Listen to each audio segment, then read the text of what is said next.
की, आचार्य भगवान विमल सागर जी महाराज की, परम पूज्य आचार्य भगवान विद्यासागर जी महामुनिराज की, परम पूज्य आचार्य भगवान गुरुदेव वीराग सागर जी महामुनिराज की, समस्त आचार्य परमेष्टि भगवंतों की।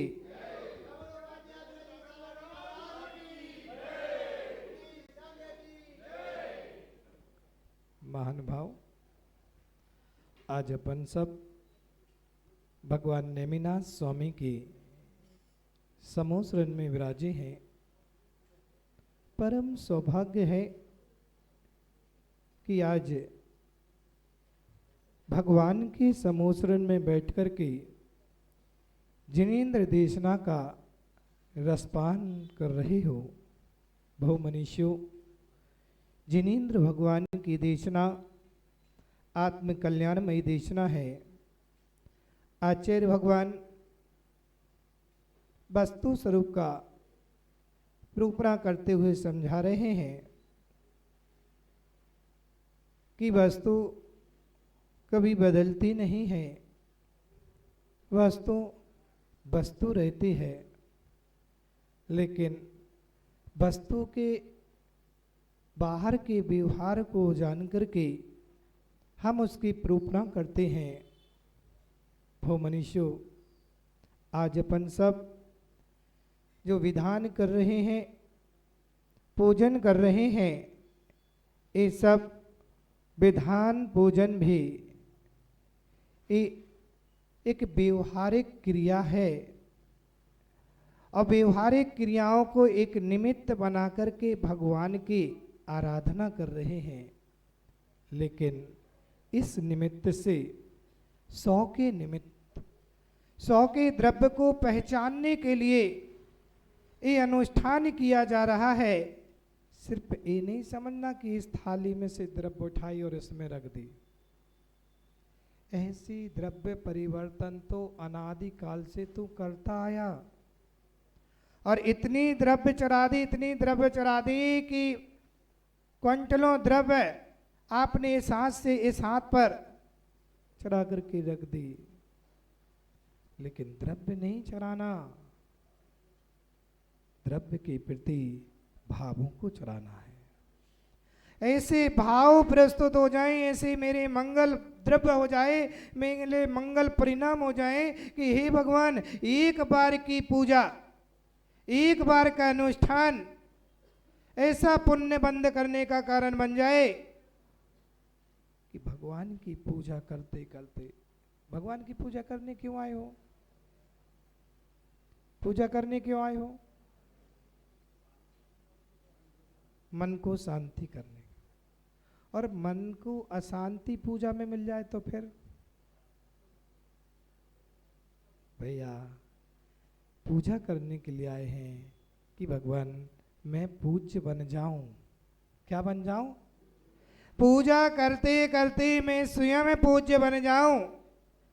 वो पूजा करने के लिए आए हैं और पूजा में ही अशांति हो जाए। पूजा तो एक निमित्त है, इस साधन है, लेकिन आज के लोगों ने साधन को साध्य मान लिया, साधन को ही साध्य मान करके बैठ गए। इसलिए उस साधन के लक्ष्य पर अपना भाव नहीं ले गए, इस साधन को मना करके बैठ गए कि मैंने पूजा कर ली तो सब कुछ कर लिया। पूजा को सब कुछ मत मानिए, पूजा सब कुछ नहीं है, लेकिन पूजा के बिना सब कुछ प्राप्त होने वाला नहीं है। क्या है? पूजा के बिना, क्योंकि क्या नाम? अंकित अंकित अंकित पहले पिता बना जाता है कि पुत्र की संज्ञा मिलती है? क्या मेरे मित्र, जीवन में पहले पुत्र की संज्ञा मिलती है,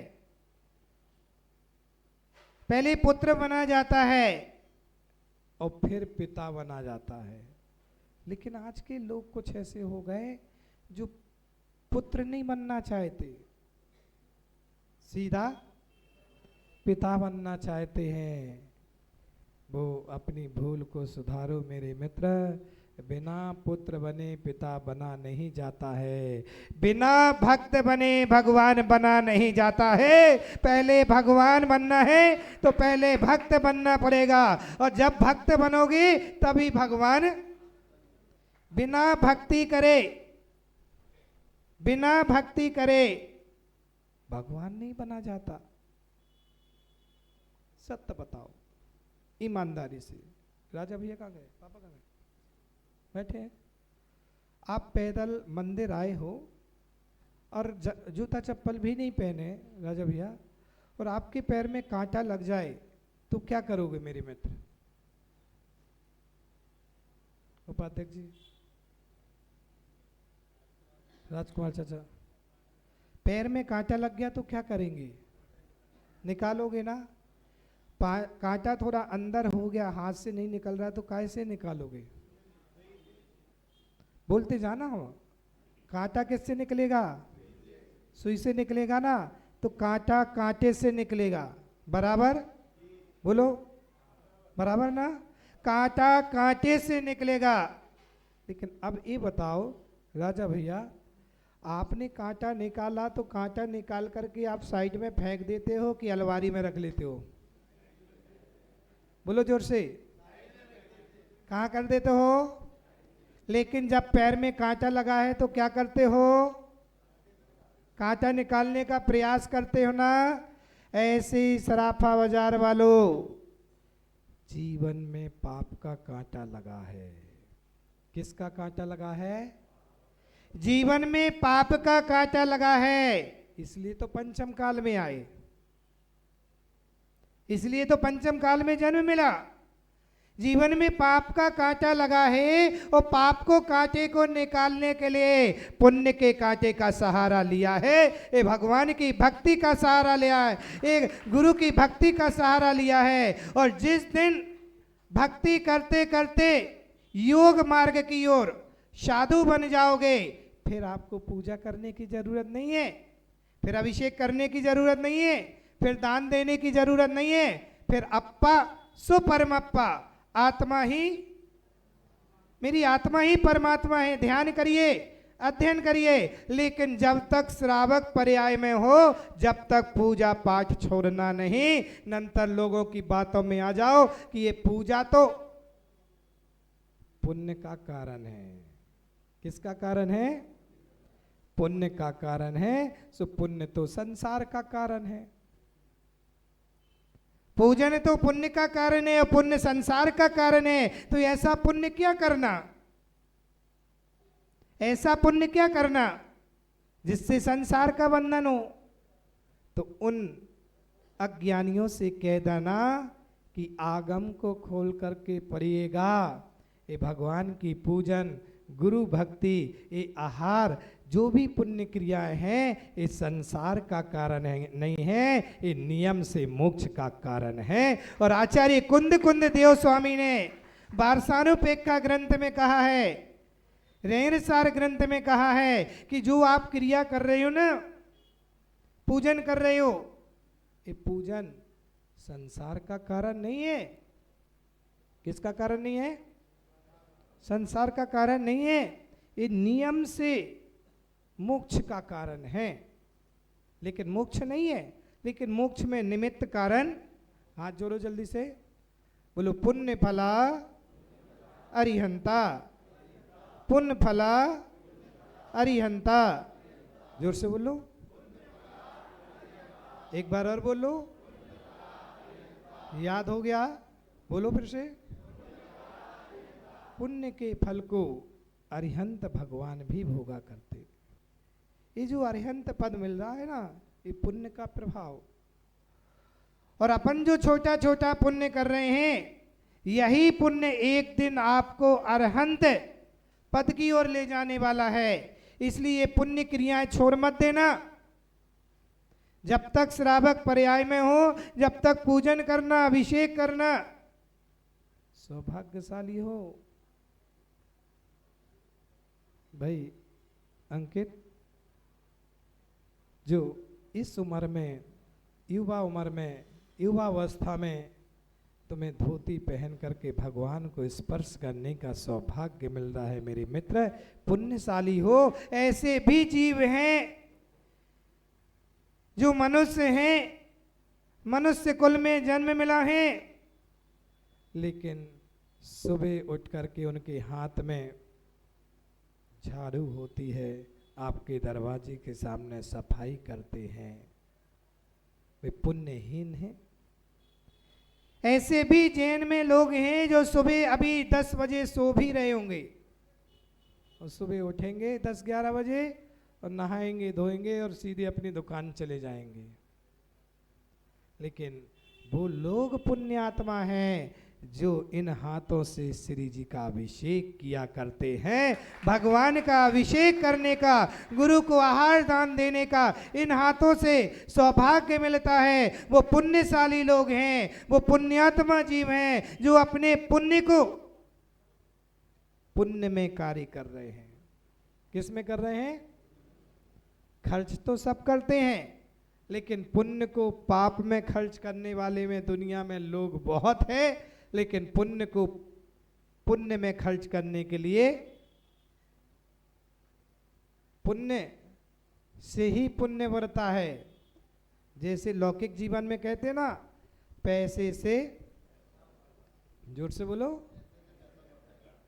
पैसे से पैसा आता है। लेकिन एक बात और याद रख लेना, पैसे की दोस्ती, लक्ष्मी की दोस्ती व्यक्ति विशेष से नहीं होती चेहरे देख करके। ये नहीं कि इनका चेहरा सुंदर लग रहा है तो इनके पास ज्यादा लक्ष्मी होगी।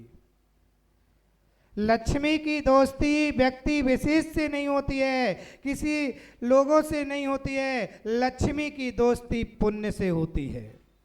किससे होती है? और जिसके पुण्य में पुण्य का कोटा भरा है उसका भंडार भी भरा हुआ है। जिसका पुण्य का कोटा खाली है उसका भंडार भी। पुण्य के कोटे को भरते रहना।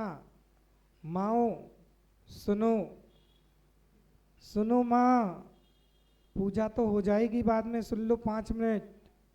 माँ घर में रोटी बनाते हो ना, तो रोटी को गैस पर ऐसा ऐसा क्यों करते हो? जोर से बोलो माँ, क्यों करते हो? रोटी को ऐसा ऐसा क्यों करते?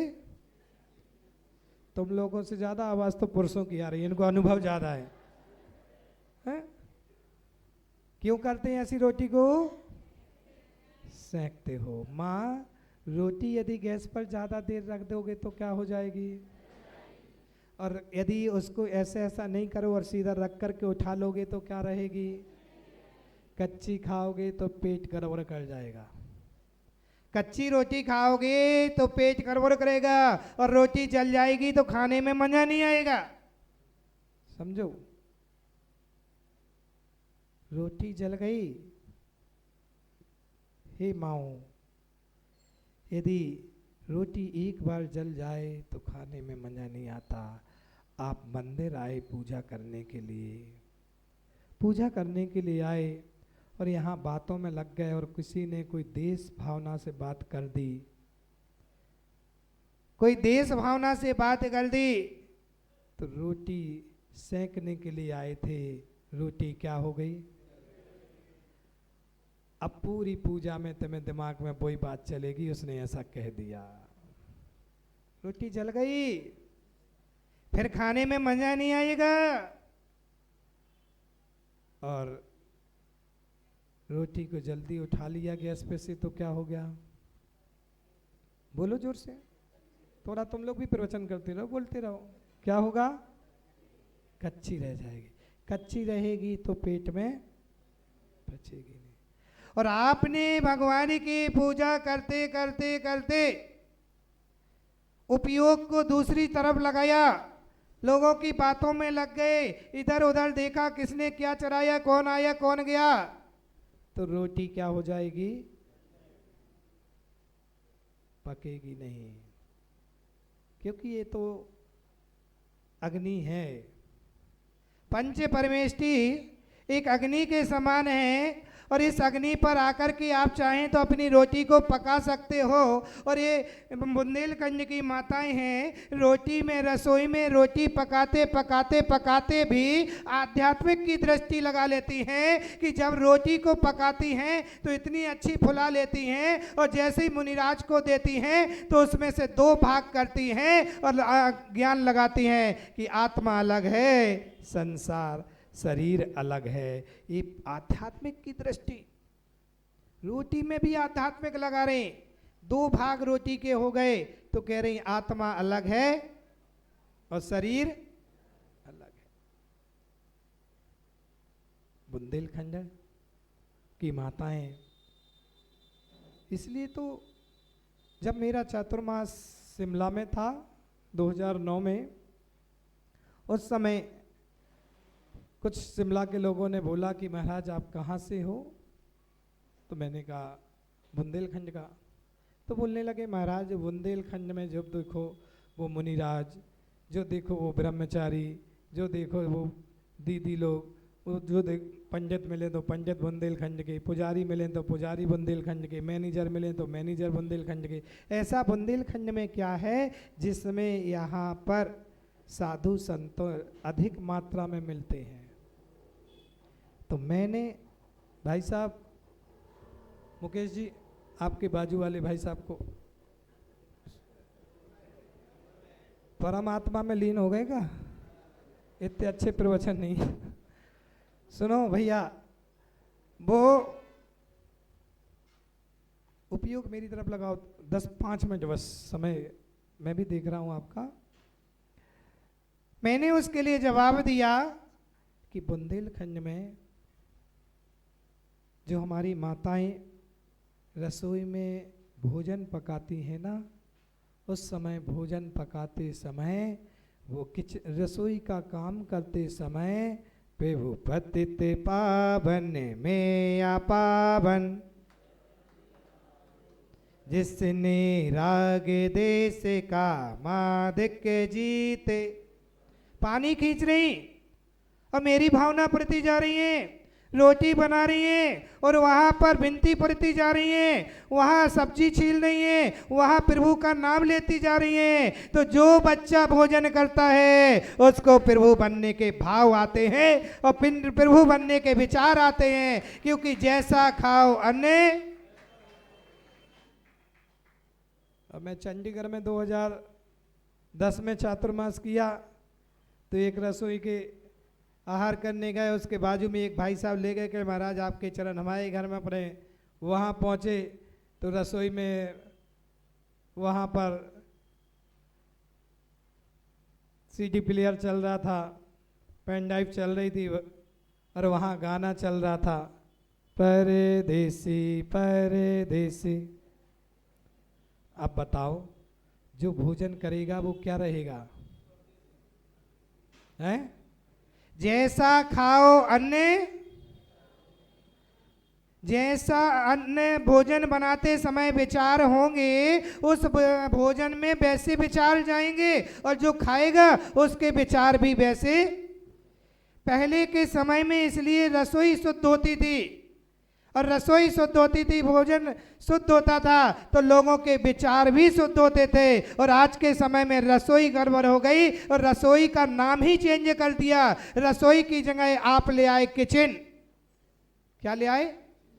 किचन, जहां किच किच किच किच दिन रात मची रहती है, उसका नाम किचन है। क्या नाम है? रसोई में तो भगवान का प्रसाद समर्पण करके बनाया जाता है, और रसोई पवित्र होती है, रसोई को शुद्धि पूर्वक बनाया जाता है। इसलिए जो भोजन करता है, जैसे जैसे भोजन करता है, उसके विचार भी वैसे आते जाते हैं। हम भोजन पवित्र भावों से बनाएंगे तो विचार पवित्र आएंगे, और भोजन अशुद्ध हो गया तो हमारे विचार भी। अब पानी छानने तक की तो विधि नहीं रही, आरओ लगा दिए कि रसोई में आरओ लगा करके रखें, आरओ का पानी पी रहे हैं, बिस्लरी का पानी पी रहे हैं, पानी शुद्ध नहीं रहा। तो जब पानी शुद्ध नहीं रहेगा, पानी छान करके नहीं पियोगे तो वाणी छनी छनी कहाँ से निकलेगी? वाणी भी अशुद्ध हो रही है पानी के कारण। पानी अशुद्ध हो गया है। पानी को जितना शुद्ध तरीके से पियोगे, जितना प्राशुक करके पियोगे, जितना छान करके पियोगे, जितना मर्यादित पानी पियोगे, उतनी वाणी मर्यादित निकलेगी। आज देख रहे किसी का कोई लिहाज नहीं है। छोटे बच्चे भी बड़ों के सामने कैसे जवाब दे देते हैं। पहले तो मर्यादा रहती थी कि बड़े लोग कोई सामने से निकल रहे हैं तो बच्चे से नीचा कर लेते थे। मर्यादा ही नहीं रह गई भैया। पुण्य फलारिहंता, पुण्य के प्रताप से आपको ये मनुष्य पर्याय मिल गई है। पुण्य के प्रताप से आपके लिए ये जीवन मिल गया है, तो इस जीवन को पुण्य कार्यों में लगा दीजिए, क्योंकि जीवन में पाप का कांटा लगा है। कौन सा कांटा लगा है? पाप का कांटा लगा है। तो पाप के कांटे को पुण्य के कांटे का सहारा लीजिए। ये पुण्य के कांटे का सहारा लीजिए और भगवान की भक्ति करते समय इतने तल्लीन हो जाइए, इतने तल्लीन हो जाइए कि आप और भगवान के बीच में तीसरा कोई कांटेक्ट नहीं होना चाहिए। नंतर इधर पर चढ़ा रहे अष्टकर्म धनाय धूपम निपामती, और बीच में आ गया, काय जी कल कहाँ गई थी तुम? क्या बताएं हम, क्या बोलने लगे? भैया मोबाइल तो चार्ज करते हो ना सब लोग? चार्ज करते हो मोबाइल की? बिना चार्ज पे बात करते हो? जोर से बोलो। चार्ज करते हो तो प्लग में लगाते हो ना? तो प्लग में लगा करके आपने छोड़ दिया और बटन चालू नहीं किया तो क्या चार्ज हो जाएगा? बोलो हाँ। नहीं। और बटन भी चालू कर दिया लेकिन प्लग थोड़ा सा ढीला रह गया और मोबाइल पर पिन लगा दिया, क्यों नहीं होगा? क्यों नहीं होगा? क्या नहीं मिल रहा है? करंट नहीं मिल रहा। और करंट सही से मिल जाएगा तो बैटरी कितनी देर में चार्ज होगी? कितनी देर में चार्ज होगी? 1 घंटे में, 2 घंटे में चार्ज हो जाएगी। मोबाइल कितनी देर चलाओगे? कितनी देर चलाओगे? बस बस बस चैतन्यात्माओ, आपकी भाषा में मैं जवाब दे रहा हूं कि मोबाइल डिस्चार्ज हो जाए तो उसको चार्ज करने में 1 घंटा लगता है, और 1 घंटे का मोबाइल चार्ज किया हुआ 24 घंटे चलाते हो तो 1 घंटे की पूजा भगवान के सामने की हुई 24 घंटे भाव प्रशस्त रहते हैं, विचार प्रशस्त रहते हैं, हमारी भावनाएं प्रशस्त रहती हैं। लेकिन चार्ज कैसा लगना चाहिए? कैसा लगना चाहिए? अब यहाँ पर 40 साल हो गए, 50 साल हो गए, चार्ज मोबाइल लगाए बैठी और कह रहे महाराज हम तो जहाँ के तहाँ हैं, कछु परिवर्तन नहीं भाव, इतने शांति विधान कर ले, इतनी पूजा कर ले, लेकिन कछु अंतर ही नहीं भरो। अंतर कहाँ से पड़ेगा? मोबाइल को प्लग को क्या नहीं किया? पूजा तो करने आए, प्लग तो लगा दिया लेकिन प्लग ढीला रह गया। क्या रह गया? पूजा करने तो आए लेकिन पूजा करने में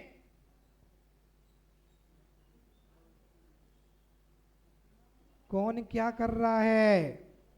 कौन क्या द्रव्य चढ़ा रहा है? कौन कैसे दर्शन कर रहा है? यदि स्थापना करते समय कोई नया व्यक्ति 1 लौंग कम ले ले या टूटी लौंग ले ले या टूटे चावल ले ले तो पड़ोसी वाला तुरंत टोकता है, क्या करो क्या करो,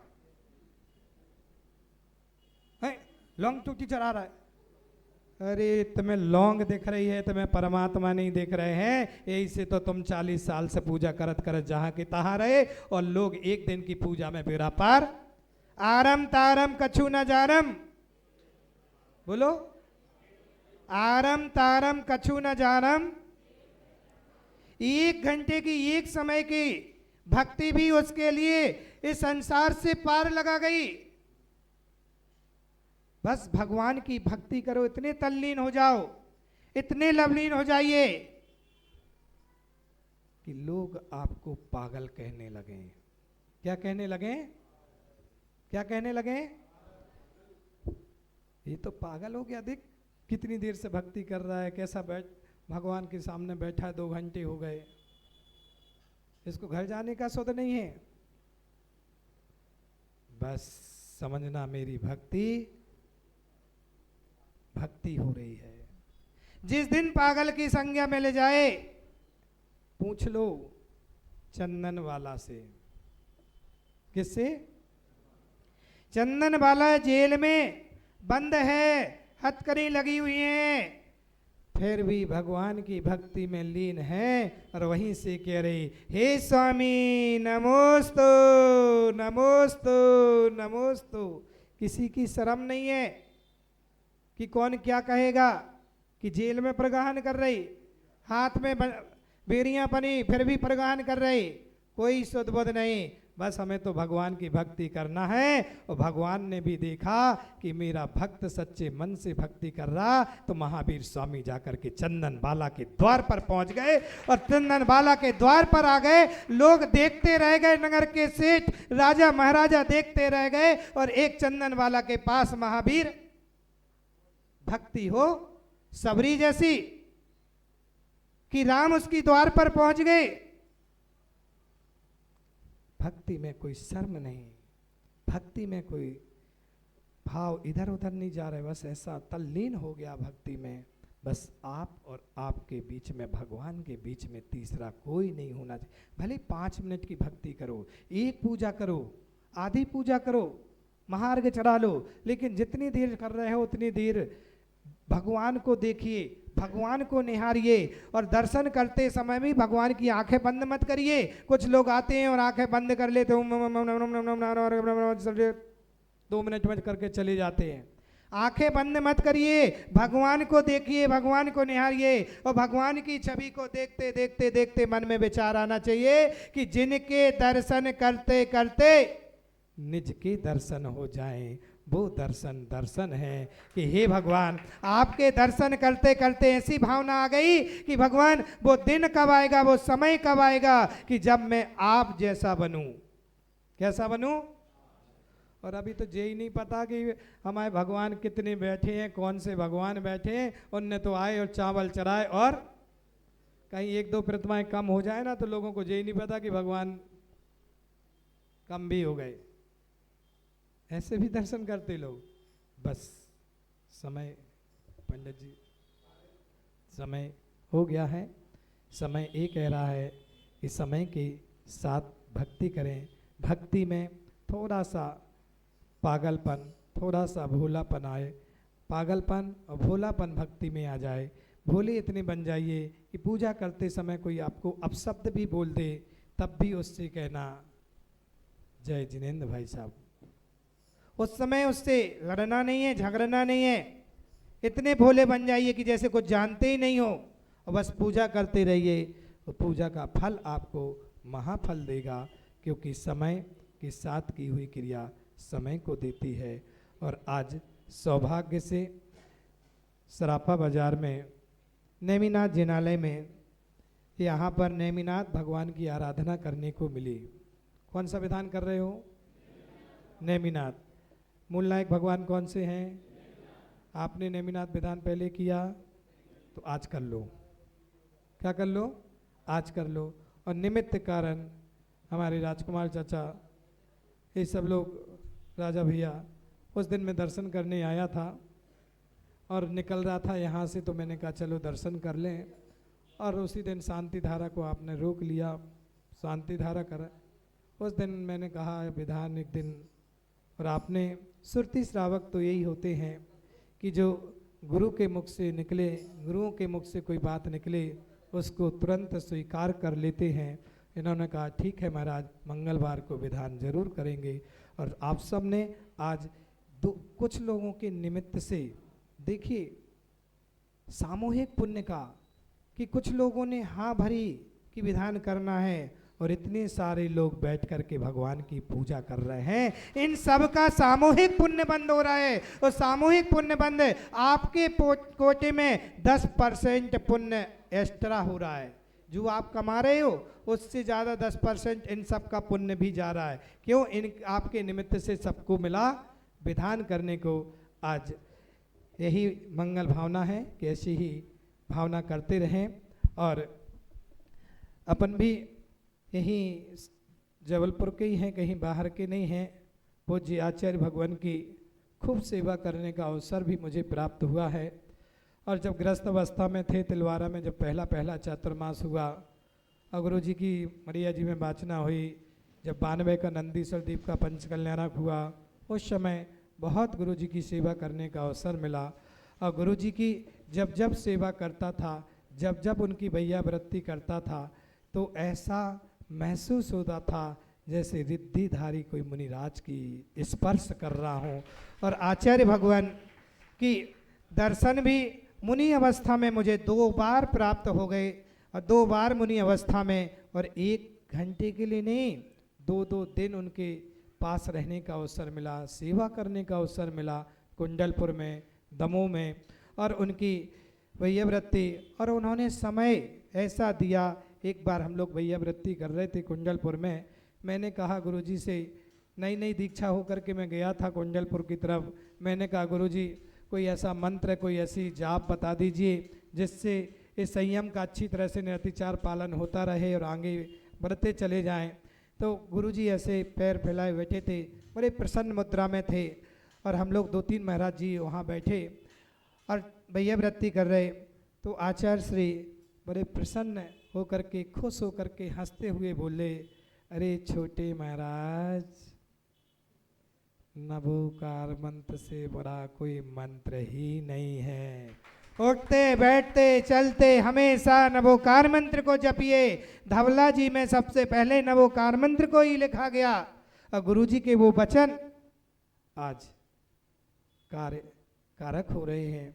और ऐसे वचन गुरु मुख से मिलते हैं, धन्य हैं ऐसे हमारे आचार्य भगवान, जो इस युग के महान आचार्यों में, जिन्होंने जिन शासन की ध्वजा को जयवंत करते हुए, क्योंकि जिन शासन की ध्वजा 2 लोगों से ही फहरती है, श्रावक और साधु।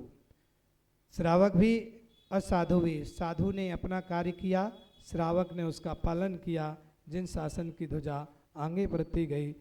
मेरा सभी के लिए यही मंगल व आशीर्वाद है कि आप सब लोग ऐसे ही जिन भक्ति में, गुरुओं की भक्ति में हमेशा भक्ति करते रहें, और हमें जिन शासन को भी 18,500 वर्ष तक लेकर के चलना है, और हमें 18,500 वर्ष तक अभी जिन शासन को जयवंत करना है, जिन शासन की ध्वजा को फहराना है। हम छोटे से थोड़े बहुत कम लोग हैं, और हम बहुत कम लोग होने के कारण अपने धर्म को कैसे बचा करके रखें। आज देख रहे कि आए दिन हमारे ऊपर कोई ना कोई प्रहार कर रहा है किसी न किसी तरीके से, और हम बिखराव हैं, हम बटे हुए हैं, इसलिए लोग हमारे लिए दबाते हैं। लेकिन हम एकजुट रहेंगे, एकता में रहेंगे, तो हमारा जिन शासन 18,500 वर्ष तक जयवंत रहेगा। जिन शासन जयवंत रहेगा, सबसे यही कहना है, सब एक साथ रह कर के जिन धर्म की प्रतिष्ठा में आगे रहें, जिन शासन की पताका को आगे फहराते रहें। जय बोले नेमिनाथ भगवान की। जय बोलो उपाध्याय विरंजन सागर जी महाराज।